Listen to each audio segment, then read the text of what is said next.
বন্ধু, আপনার উম্মতের প্রত্যেকের আমলনামা আমি আপনার হাতে দেখাবো, আপনার হাতে, আপনার সামনে পেশ করব। আপনি দেখে কথা বলবেন। আমার কাছে সুপারিশ আপনি কইরেন, মানা নাই, কিন্তু আপনি দেখা করবেন। রাসূলুল্লাহ সাল্লাল্লাহু আলাইহি ওয়াসাল্লাম যদি হাসরের ময়দানে এরকম আমলনামা খুলে উল্টায় আর পৃষ্ঠার পর পৃষ্ঠা দেখে ফজর নাই, জোহর নাই, আসর নাই, মাগরিব নাই, এশা নাই, শনিবার রবিবার, মদ, জুয়া, অবৈধ উপার্জন, গান বাদ্য, নাটক, সিনেমা, জিনা, ব্যভিচার, বেহায়া, বেপর্দা সব উল্টায়। আল্লাহর নবী সাল্লাল্লাহু আলাইহি সাল্লাম তখন বলবে, উম্মত কি এটা? উম্মত, আমার 23 বছরের এত চোখের পানির কথা একবারও মনে হয় নাই? কি আনছো এটা আমারে?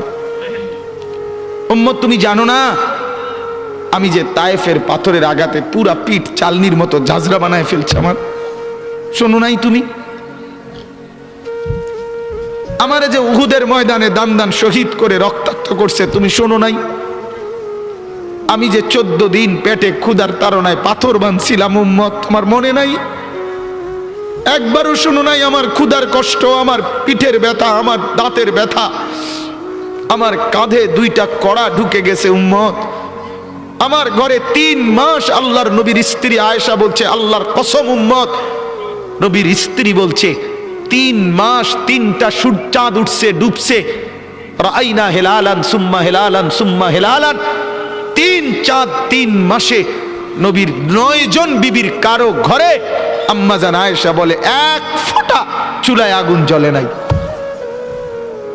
মা আওকাদাত ফি আবিয়াতে রাসূলিল্লাহ নারুন, নবীর একজন বিবির ঘরেও আগুন জ্বলে নাই।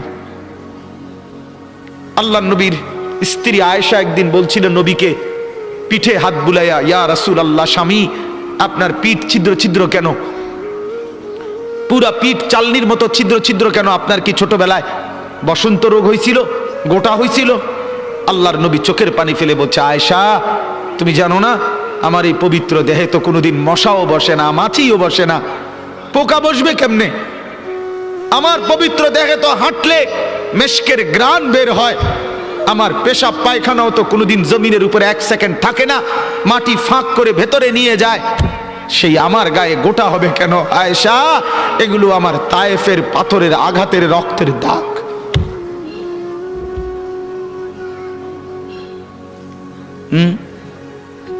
বলো না বাপ, কিছুই মনে হইল না? এভাবে ভুলে গেলেন, ভুলে গেলেন? রাসূলুল্লাহ সাল্লাল্লাহু আলাইহি সাল্লামকে একবারও মনে হলো না? আল্লাহকে ভালোবাসেন, নবীকে ভালোবাসেন, আখিরাত চিনেন? এই বাপ, আমি আপনাদের সন্তান, আমার বাবা আপনাদের মহল্লায় 43 বছর এই বড় মসজিদের ইমাম ছিলেন, 1 দিন 2 দিন না। আমি এই মাটিতে বড় হওয়া ছেলে, এই প্রাইমারি স্কুলের ছেলে, এখানেই বড় হয়েছি। এরা সব আমার আপনজন। আমি আমার আপনজনদেরকেই শক্ত করে বললাম, আমি যদি কারো ভাতিজা হই, আপনি আমার চাচা, আমি চাই আমার চাচা যেন হয় জান্নাতি। আমি যদি কারো নাতি হই, আপনি আমার দাদা, আমি চাই আমার দাদা যেন হয় জান্নাতি। আমি যদি কারো ভাই হই, বন্ধু, তো আমি চাই ভাই 2 ভাই মিলে একসাথে হই জান্নাতি। আল্লাহ তোমাকেও তৌফিক দেন, আমাকেও তৌফিক দেন। দোয়া করি বাপ, দোয়াও চাই। জিন্দগি বদলান যুবক, জিন্দগি বদলাও। দিবা নিশির ফিকির আমার জিন্দগি চেঞ্জ করেন, জীবন চেঞ্জ করেন। ফজরের নামাজে অভ্যস্ত হন। আল্লাহর কসম বন্ধু, ফজরের নামাজ যে পড়বে না, সে ইমাম মাহাদিকে খুঁজে পাবে না, সে দাজ্জালের অন্তর্ভুক্ত হবে। এটা হাদিস। মাহাদি পাবে না, দাজ্জালের অন্তর্ভুক্ত হবে। এই সমস্ত মাথার সেলুন কাটিং চুল, যেগুলো উঁচা, সামনে বড় বড় চুল, এদিকে চুল নাই, এদিকে চুল নাই, সব দাজ্জালের চুল। বিশ্বাস করো, একেবারে পরিষ্কার হাদিস, মুসলিম শরীফের হাদিস। আল্লাহর নবী বলছে দাজ্জাল হবে শাবুন কাতাতুন, দাজ্জাল হবে যুবক, আর দাজ্জালের চুল হবে এলোমেলো। এই জন্য দুশ্মন এটাকে জনপ্রিয় করে দিছে। এদিকে নাই, এদিকে নাই, ওইদিকে নাই, এখান দিয়ে নাই, এখান দিয়ে ফেলায় দিছো, ওইখান দিয়ে উঁচা করে রাখছো, সামনে দিয়ে ঝাঁকড়া বানায় রাখছো। কি করছো বাপ? কোনোদিন জিজ্ঞাসা করলা না এটা কার থেকে নিলা? কি এটা, এটা কি মডেল নিলা? সেলুন থেকে বুঝি মানুষে মডেল নেয়, নাফিদ বুঝি ডিজাইনার হয়? হ্যাঁ, এটা বুঝি একটা রুচি হলো? হ্যাঁ, কি পড়লা বন্ধু? এত বাংলা, এত অঙ্ক, এত ইংরেজি বই, এত পদার্থ, এত অপদার্থ, এত জীববিজ্ঞান, এত জড় বিজ্ঞান, এত কিছু কই গেল? এরপরে সব থুইয়া নাফিতের থেকে গিয়া ডিজাইন আনলা। কথা বলেন না কেন? নাফিত থেকে কেন ডিজাইন আনলেন? নাফিত কেন সাজাই দিবে মুসলমানকে? মুসলমানকে সাজাবে তো রাসূলুল্লাহ সাল্লাল্লাহু আলাইহি ওয়াসাল্লাম। এক সাহাবী বলছেন, নবী কেমন ছিল জানো? যার সারা অঙ্গ একসাথে দেখলে সবচেয়ে সুন্দর, প্রতি অঙ্গ আলাদা আলাদা দেখলেও সবচেয়ে সুন্দর। আরেকজনকে বলছে, আপনি বলেন তো। আরেক সাহাবী বলছে, আমি বলি যে নবী ছিলেন এমন যাকে একবার দেখলে আবার দেখতে মন চায়, দ্বিতীয়বার দেখলে প্রথমবারের চাইতে আরো সুন্দর মনে হয়। যত তারে দেখি তত সুন্দরই লাগে। তিনি ছিলেন এমন। আল্লাহ তাআলা মেরাজে, এই যে এই মাস, 7 আসমানের উপরে আরশে আজিমে আল্লাহ তাআলা নবীকে নিয়ে গেলেন। যখন আরশের উপরে আল্লাহ তাআলা রাসূল সাল্লাল্লাহু আলাইহি ওয়াসাল্লামকে দাঁড় করাইলেন, এইবার আল্লাহ বললেন, বন্ধু কোনানে আনছি জানেন? আপনি জানেন কোথায় আনছি আপনারে? কয় যে আপনি যখন ছোটবেলায় জন্ম নিছেন, ছোট্টবেলায় ফেরেশতাদেরকে বলছিলাম, ফেরেশতারা আমার বন্ধুকে কোলে নাও, নিয়া আমার সৃষ্টির পূর্ব থেকে পশ্চিম পুরা দিগন্ত ঘুরাও, আমার গোটা সৃষ্টিকে বলো যে তারা যেন দেখে বন্ধু আমি কেমন বানাইলাম। দেখো, দেখ আসমান দেখো, জমিন দেখো, বন্ধু আমি কেমন বানাইলাম। নাক দেখো, চোখ দেখো, ঠোঁট দেখো, মুখের চাহনি দেখো, চেহারার রং দেখো, চোখের পলক দেখো। এরপরে আল্লাহ 7 আসমানে আরশে আজিমে নিয়ে এইবার আল্লাহ বললেন, বন্ধু সেদিন ছোট্টবেলায় কোলে আপনারে সবাই দেখছে, এবার সব কিছুর উপরে আইনা, উপরে শুধু আমি আল্লাহ, তার নিচেই আপনি। এবার আপনি দেখেন গোটা সৃষ্টি আমি কেমন বানাইলাম। ওই সময় ওরা দেখছে, এখন আপনি দেখেন, আপনি দেখেন। সুবহানাল্লাহ, এত বড় মর্যাদা সম্পন্ন রাসূল, তাকে ছেড়ে দিলেন, তাকে ত্যাগ করলেন। আল্লাহ আমাকেও বুঝ দান করেন, আমাদের প্রত্যেককে বুঝ দান করেন। শেষ কথা এটাই, আফালা তাদাক্কারুন। আল্লাহ বলে, বান্দা আমি কিন্তু গুনাহ লম্বা হইলে, নাফরমানি লম্বা হইলে, আমার অবাধ্যতা লম্বা হইলে, মনের চাহিদা মতো খামখেয়ালি করিলে আমি কিন্তু গোমরা করে দেই, আমি মোহর মেরে দেই, চোখে পর্দা ফেলে দেই, আর হেদায়েত দিবার কেউ থাকে না। আফালা তাদাক্কারুন। আমার বান্দা উপদেশ কি নিবা না? উপদেশ গ্রহণ করবা না? তবুও তো বলেন আল্লাহকে, আল্লাহ আমরা উপদেশ নিলাম, আমরা আপনার নাফরমানি করব না, আপনার রাসূলের অবাধ্যতা করব না। যুবক ভাইয়া, নামাজ পড়েন, নামাজ পড়েন, 5 ওয়াক্ত নামাজ পড়েন। অশ্লীলতা উলঙ্গপনা থেকে, বেহায়াপনা থেকে ছুটেন। নারীর ফাঁদে পড়বেন না, নারীর পিছনে পড়বেন না, অনর্থক কোনো মেয়ের প্রেমে পড়বেন না। আল্লাহ তাআলাই হালাল ভাবে একজন উত্তম স্ত্রী আল্লাহ মিলাই দেবে ইনশাআল্লাহ। এটা কোরআন, এটা আল্লাহর ওয়াদা। বান্দা আমি তোকে বানিয়েছি, তোর জন্য যদি আমি এত উপকরণ তৈরি করি, তো একজন স্ত্রী তো তোর জন্য আমি বানাইছি। অতএব দয়া করে আমার বন্ধু, আমার জওয়ান অনেক ছেলে বসছেন, সবার কাছে অনুরোধ, আমরা 5 ওয়াক্ত নামাজ পড়ার নিয়ত করি, বলেন ইনশাআল্লাহ। সর্বশেষ কথা হলো, ওয়াকালু মা হিয়া ইল্লা হায়াতুনা দুনিয়া নামুতু ওয়া নাহইয়া ওয়া মা ইউহলিকুনা ইল্লা দাহর। আল্লাহ বলে, যখন আমি কাউরে গোমরা করে দেই, মোহর মেরে দেই, চোখে পর্দা ফেলে দেই, আল্লাহ বলে, হে তখন কে রুমে জানুনি? আল্লাহ হে ওই রুম। সে তখন বলে, জীবন কেবলই এই দুনিয়াটা, কারণ তার তো আর কি নাই, হে সাইড মনো নাই। কথা বুঝেন নাই?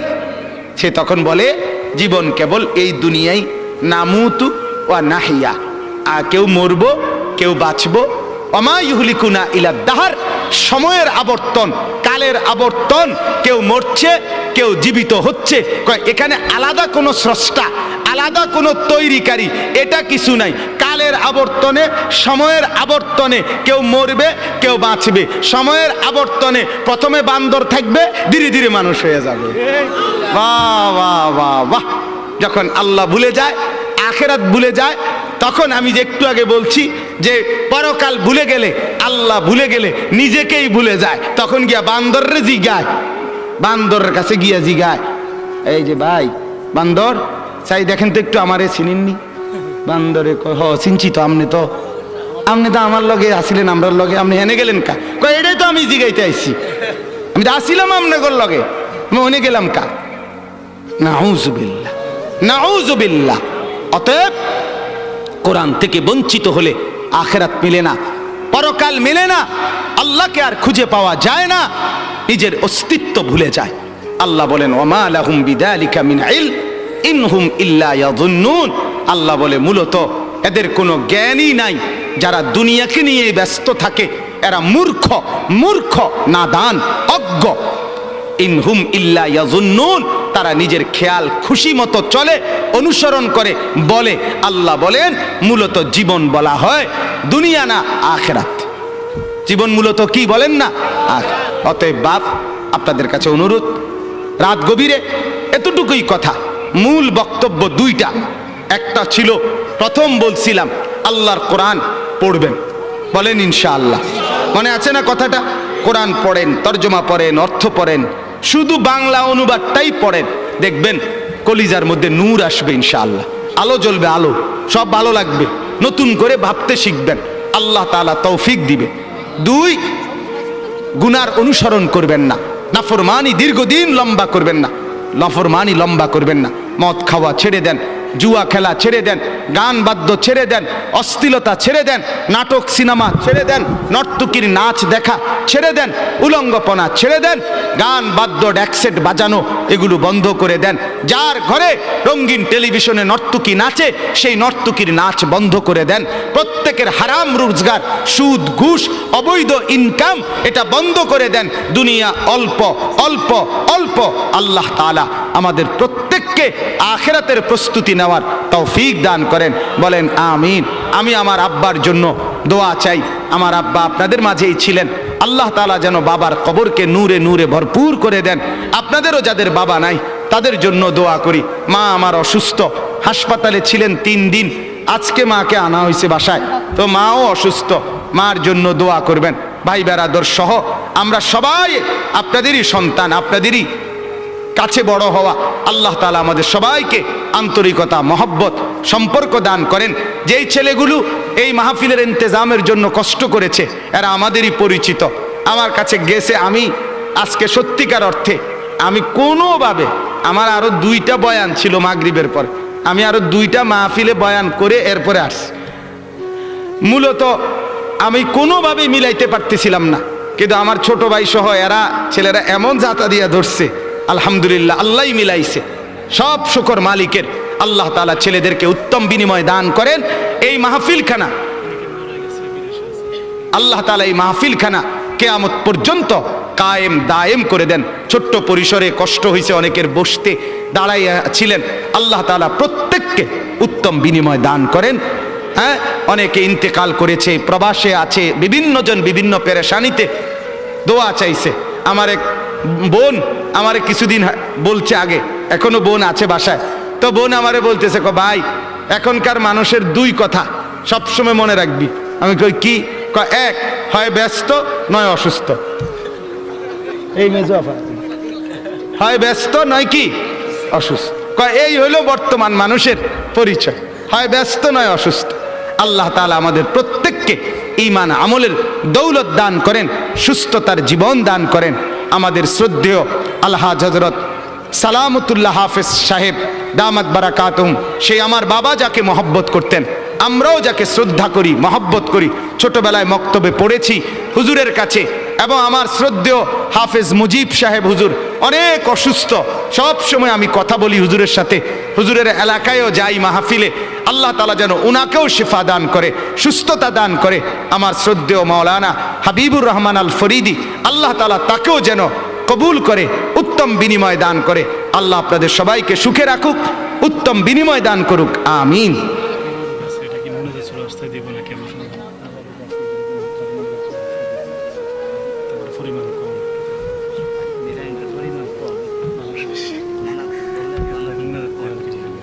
আচ্ছা, اللهم صل على محمد وعلى آل محمد كما صليت على إبراهيم এখন দোয়া করছি দেন